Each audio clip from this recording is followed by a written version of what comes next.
Hey there everybody, Pete Pardo here from Sea of Tranquility. Welcome to another edition of Classic Live Album War as we blaze along in this killer tournament trying to decide which is your favorite live album of all time. We're still making our way through round one. We're nearing the end. We've got probably about another week and a half to go. All right, we got a bunch of releases that we haven't covered yet. We got some special guests that are going to come on the show to help me with some of these last bunch. So that's all coming in the next week and a half. Once we get through the first round, it's going to be like a little bit of a week break as we wait for all the polls to formulate and finalize on the last week's worth. All right, then I'm going to take all of our winners. They're going to be moved over to round two, and new matchups are going to happen, right? So we're going to take this whole tournament thing probably till the holidays, till the end of the year. We'll see how it all goes, right? But we got two today. Kind of different ones, right? But both popular, probably for different reasons, all right? We've got from 1974, we've got Lou Reed, Rock and Roll Animal, all right? And then we've got the Kinks, One for the Road. All right, both pretty cool. One single album, one a double album, both single CD releases. Okay, the original LP was 1 and 2, both single CD releases. So let's start off with the first one. So this is Rock and Roll Animal by Mr. Lou Reed. Okay, recorded December 21st, 1973 at Howard Stein's Academy of Music in New York City. All right, pretty notable for the band he had going on at the time, right? So we've got Penty Glenn on drums, Prakash John on bass, Ray Colcord on keyboards, and on co-lead guitar, we've got Dick Wagner and Steve Hunter. Okay, now some of you might be saying, whoa, some of those names are pretty familiar. Absolutely, because 4 of those guys, okay, Glenn on drums, John on bass, Wagner and Hunter on guitars, also became members of Alice Cooper's band. So you'll remember for like the Welcome to My Nightmare tours, right, and recording, and some of the few after that, those guys kind of were hanging out in Alice's band for a number of years. So we've got them all together on here. So basically, this is a pretty short live album. It's only about 40 minutes long. Lou would release another live album shortly after called Lou Reed Live, which contained, I believe, the rest of the performances from that evening at the Academy of Music. So why they didn't release it as all one album, I don't know. Okay, but this is probably the one to get. Of course, of the 5 songs that are on here, 4 of them are all old Velvet Underground songs. Of course, Lou was in the Velvet Underground. So for those folks who were very familiar with the material he was playing with that band, you get a lot of them here, right? So kicking things off with Sweet Jane, probably the most famous track from that band, from Lou. Okay, between that and Take a Walk on the Wild Side, probably 2 of the more noted tracks. Okay, here with a blistering guitar instrumental solo to kind of start it all off, courtesy of Mr. Steve Hunter. Sweet Jane's pretty rocking on here. It's probably my favorite version of the song. That leads into the lengthy Heroin. Okay, kind of a harrowing tune, right? But of course, those were the times, right? Heroin running rampant with a lot of folks back then in the early mid-70s. Plenty of guitar soloing from Wagner and Hunter. Those 2 guys work so well together. Then you got White Light, White Heat. Okay, then the Hard Rockin' Lady Day, and then finishing it all off with a epic version of Rock and Roll. Okay, pretty rockin' album overall, I think. Okay, I originally bought this album on CD, obviously, basically because of the guitar playing of Hunter and Wagner, who I love their stuff together. I love what they did with, Alice Cooper, and of course they played those blistering solos together on Train Kept a Rollin' by Aerosmith, but I just think those 2 guys work really well together. I love them both separate as well. And I've never been a Lou Reed fan. Okay, this is the only Lou Reed I own. All right, and like I said, there's a reason why. It's because of those 2 guitar players, right? So I think, for me, some top-notch playing on here. Some of this album is kind of glammy, some of it's kind of dark. Mostly it's just kind of really good early 70s, hard rock. But again, thanks to those guitars, because quite frankly, just between you and me, I'm really not a big fan of Lou's vocal style.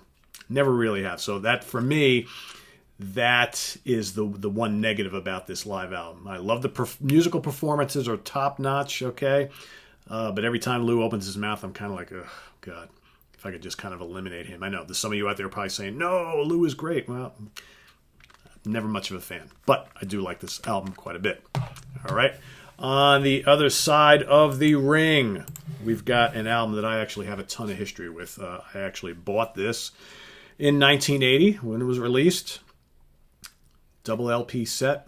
I was a big fan of this album and the band. I always loved the Kinks. I've always been a fan of that kind of early British rock and roll, you know, the Who and the Kinks and the Stones and the Beatles, although I've always liked the Who more than all the others. I was actually a late convert to the Stones.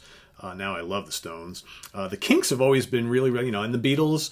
I didn't care for the Beatles too much when I was younger, but as I've gotten older, I've grown to appreciate the Beatles a lot more.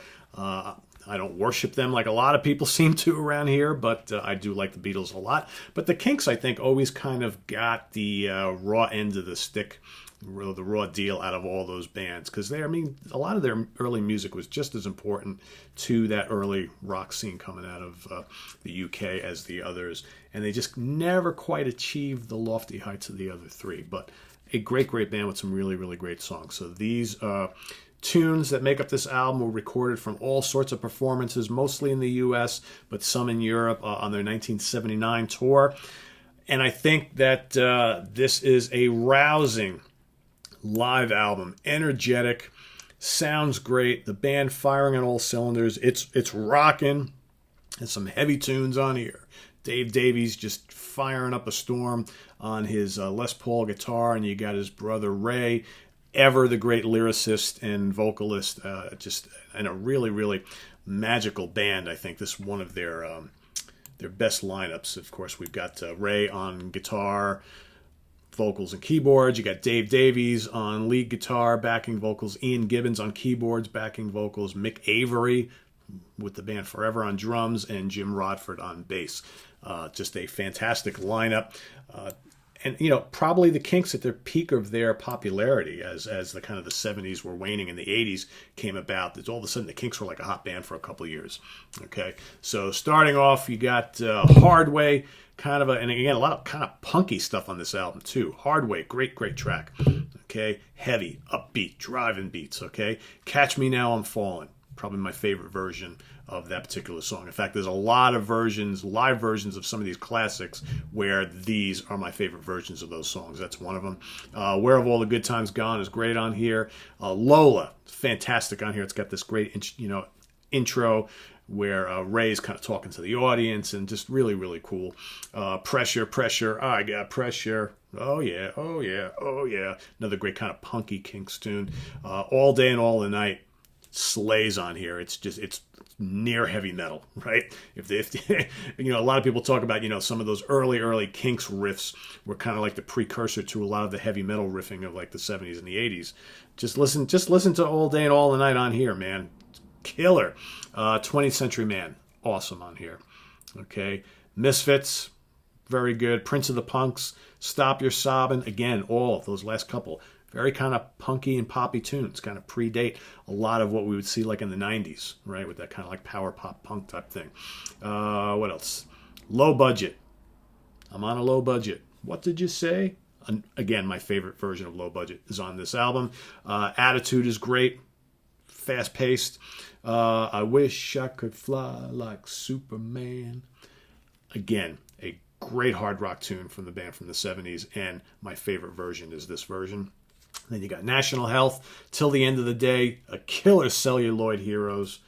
All right, you Really Got Me, Victoria, and then David Waltz. Okay, a lot of really good kind of short poppy tunes on here, given that kind of like metallic hard rock punk stamp from the Kinks where they were in 1979, 1980. Just fantastic. They also put out a video, a condensed concert from everything that's on here, which was actually pretty cool too. But a really underrated live album in my opinion.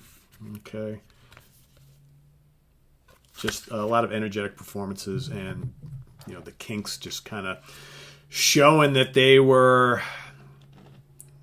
a lot more youthful sounding than their age. Not that they were old at the time, because we're talking about 1970, 79, 1980. But at that point in time, a lot of those old British bands were kind of looked at as almost like the Godfathers, right?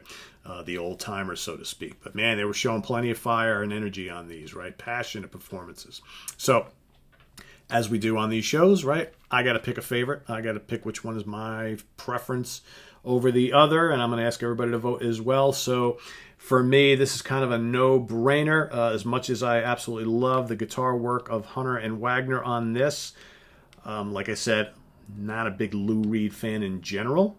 Okay, don't really care for his vocals much. I do like some of these songs.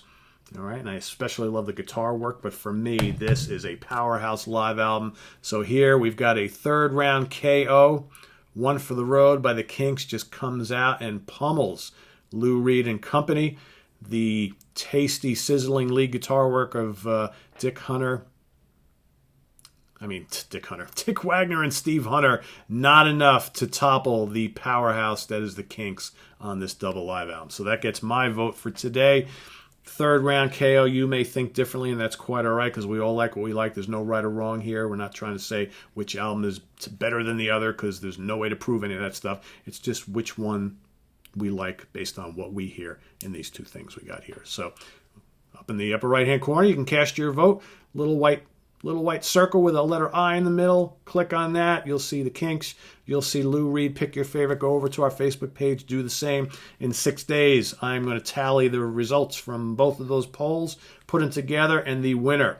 We'll move on to round number 2, all right, in our search for the greatest, or your favorite, live album of all time. Visit us on the web at www.seatranquility.org. We're on Facebook. We're on Twitter. Of course, we're here on YouTube every damn day. So stay tuned. Tomorrow, 9:30 a.m. Eastern Standard Time. Questions and answers. We're going to try and keep it a little shorter. All right. So for all of you who like jumping on the live stream of that, please just come with a question or two. We got people who pop onto that and they're firing off 10, 12, 15 questions. We got to let everybody get a chance, and I want to keep these shows to about 30, 40 minutes tops, not an hour, okay? Because I have a lot of other stuff to do, right? I know I could stay on all day with you guys, but then, it's for the people who want to watch the replay, that's a lot of video time to be spending, right? So we want to keep them kind of compact. So, and we got more Classic Live Album Wars coming this weekend, so we'll have some tomorrow and Sunday as we work down the final week or so, or a week or two, week and a half, something like that, with round 1, and we'll get ready to move into round 2. So we'll see you guys real soon. Don't forget to visit us at www.seatranquility.org. Check out all sorts of reviews, interviews, editorials, you name it. We've got lots of stuff going on over there. So we'll see you guys tomorrow. Take care. Bye-bye.